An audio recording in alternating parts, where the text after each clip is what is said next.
brother down. With Shizzy, Whiz, Nut.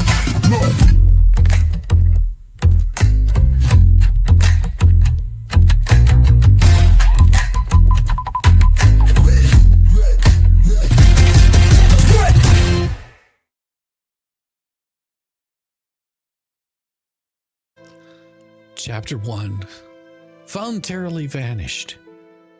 The camera light flicked on, and there she was, perched in her usual spot with that faux serious look people use when they're trying to look like a martyr on a budget.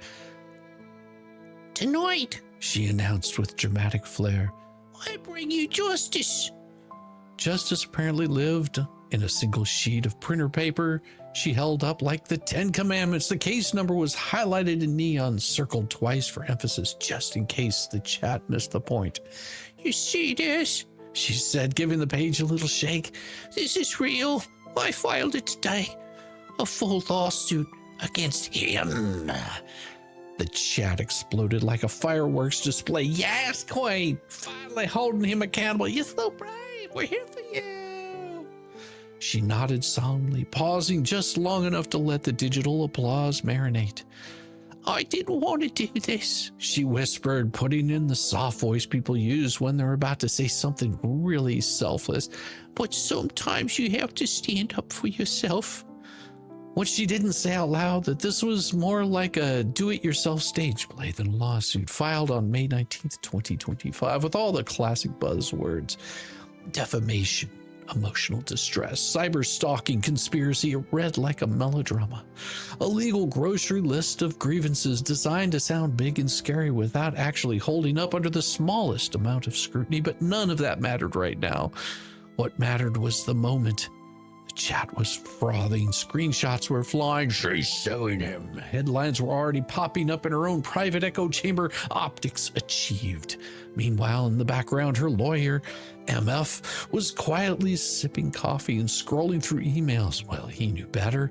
He knew this was going nowhere, but hey, if the client wanted a paper prop, he'd draft it. "Are you actually going to save him?" MF had asked earlier with the tone of a man who already knew the answer. She blinked. "Well, we see right now. I just need it to be filed." Right. Filed. Not served, not pursued, just filed. Like planting a cardboard cutout on the docket and calling it a fortress. Back on the live stream, she was in full heroic mode. "This isn't just about me," she declared. "It's about everyone who's been hurt by people like him." The chat went wild. They didn't know that serving someone would actually make the lawsuit real. They didn't know what real meant. Responses, evidence, depositions, things that don't play well in a live stream narrative. All they saw was a case number, and that was enough to believe the performance. Somewhere off camera, MF sent one more text. "You know, this has a half shelf life, right?" She ignored it. She had donations to collect. For now, the illusion was working. The paper looked official. The chat was convinced the drama was hot. But the thing about to stage prop is it's just paper. And paper doesn't hold up forever. And in a few weeks, when nobody was served and the spotlight dimmed, well, that's when the real fun would start. Here's Chapter 2, The Vanishing Act. Chapter 2, The Vanishing Act. 3 weeks later, the glow had started to fade. The chat was buzzing like it used to. The same names popped in, asking the same question. "When's the hearing? Has it been served yet? Any updates?" And she'd smile, that nervous, toothy smile, the one that looks confident if you don't look too long, and repeat her go-to line. "Listen, the legal system is slow. It takes time. These things don't happen overnight." Meanwhile, her phone kept lighting up with messages from MF, her overpaid, underamused lawyer. "Still no service. You're burning daylight.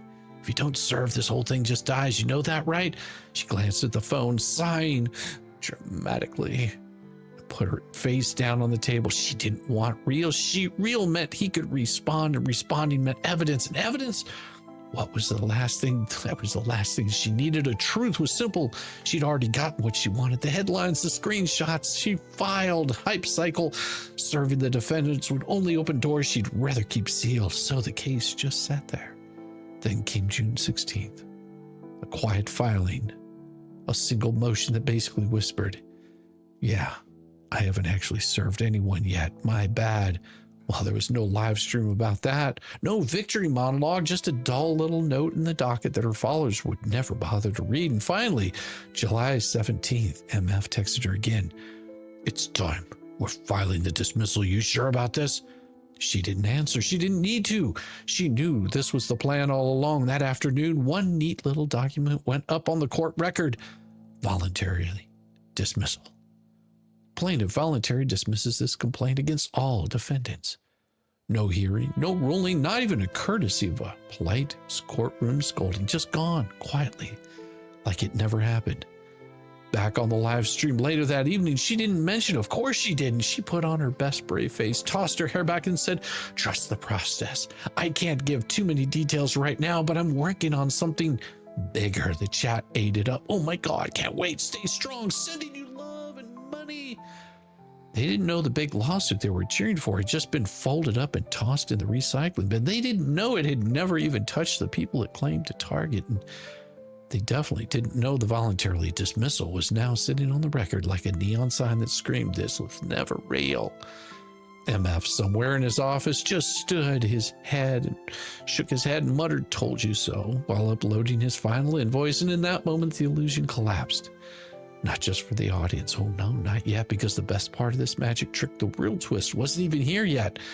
It was coming. Chapter 3, The Pivot. The live stream camera was back on, but the vibe was softer this time. No more triumphant caves waving. No more "I filed" an energy. Instead, she sat closer to the lens, her lips ever inflated and trembling ever so slightly. Voice dropped to that whispery tone you use when you're really trying to look fragile. "I have something really hard to share with all of you tonight," she began, blinking dramatically like she was holding back tears. The chat lit up instantly. "Oh no, what happened? Stay strong, Queen. We're here for you. Sending hugs." She nodded slowly as if to confirm, yes, this was serious business. "After I filed my case," she paused, eyes darting to the side like she was bracing for impact, "he retaliated." The chat gasped. You could feel the outrage boiling through the screen. "What? He's coming after you? This is sick." She leaned in closer, letting her voice crack for maximum effect. "I did everything the right way," she whispered. "I just wanted to stand up for myself, but now he's trying to silence me. I'm scared, but I won't back down. I can't." There it was, the victim monologue. Not a word about the voluntary dismissal, not a hint that she had quietly folded her own case just days ago. No, in this version of the story, she was the innocent truth teller, now under attack by the big, bad boogeyman. MF texted her during the stream. "You know the dismissal is public, right? Anyone can read it." She ignored it. Because here's the thing, her audience didn't read filings. They didn't know the timeline. They didn't care that she'd never served anyone or that she'd voluntarily pulled the plug herself. They just wanted the next act of the drama, and she was ready to give it to them. So she straightened up, looked directly into the camera, and whispered the magic words, "I need your help to fight this." Boom. The chat exploded all over again. "I just donated. We got you, Queen. Dropping my Cash App in case others want to pitch in." Like clockwork, the sympathy train was back on the rails. New donation links popped up. New hashtags appeared. And just like that, the case that vanished was reborn, fresh. A new victim narrative with a new revenue stream. Never mind the facts. Never mind the dismissal. Never mind the record sitting there quietly, time-stamped and permanent. The performance was all that mattered. And it worked for now, because what she didn't realize yet that she couldn't spin was that her little voluntarily dismissal wasn't just a quiet retreat. It was also a neon sign pointing straight to the real lawsuit that was now coming her way. The boomerang was already in the air.